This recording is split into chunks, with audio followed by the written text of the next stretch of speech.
pangsarili lang daw nila ang mga iniisip. King Lux, ang content niya mula noon hanggang ngayon, pagtulong. Kalungkot tong mga taong ganito. Hindi ko alam kung anong nasa isip nila kasi pinagko-compare nila ang mga sikat na mga content creator gaya ni King Lux, Kapinpin Brother, si Sir Gavin at si yung kapatid na si Chef Allen, tapos si Ma'am Normie Garcia, si Inday Jenny, si Gil Ay, mga sikat yung mga yan. Pero magkakaiba sila ng mga content, hindi pare-parehas. Pero yung mga nababasa kong comment sa kanilang mga video kay doon sa mga Kapinpin Brothers, kay Inday Jenny, kay Normie Garcia, kay Idol Kill Ay pangsarili lang daw nila ang mga iniisip. Hindi raw sila marunong tumulong sa iba kagaya ni King Lux. Ito sasabihin ko sa inyo, lawakan nyo ang isip. King Lux, ang content niya mula noon hanggang ngayon, pagtulong. Kahit walang sponsor, tumutulong siya. Yun ang content niya.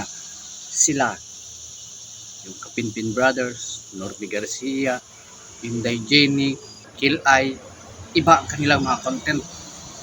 Kill Ay, halos doon lang sa sakahan umiikot ang kanyang mga content, yung mga ginagawa ng music video, ganun lang, para sa sarili lang. Hindi natin alam kung may mga ginagawa silang mga pagtulong sa ibang tao na wala sa video. Halimbawa, si Juan BMax TV. Sikat sila.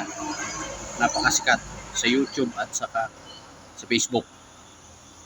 Paging si Boy Tapang. Iba-iba ang content ng bawat content creator, ng mga vlogger.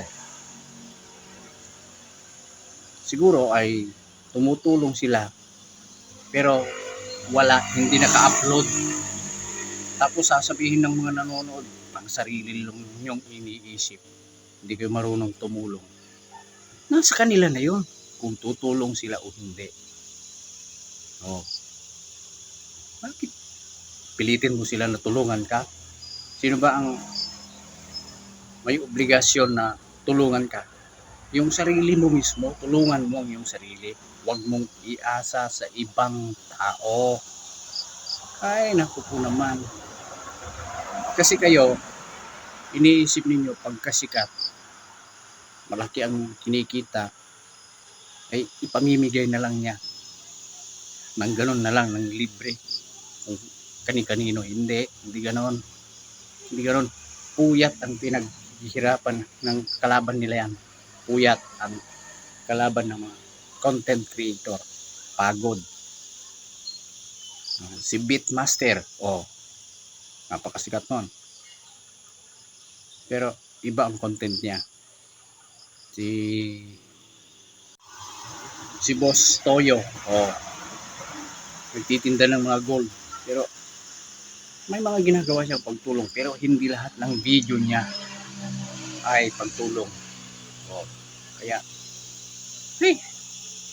ewan ko sa inyo, nakakalito. Halimbawa ako, ayaw mo itong aking video dahil wala kang napapala, hindi mo makikita na tumutulong ako sa ibang tao kasi hindi ako sikat, o kaya kung ano-ano lang sinasabi ko, ayaw mo sa akin, walang problema.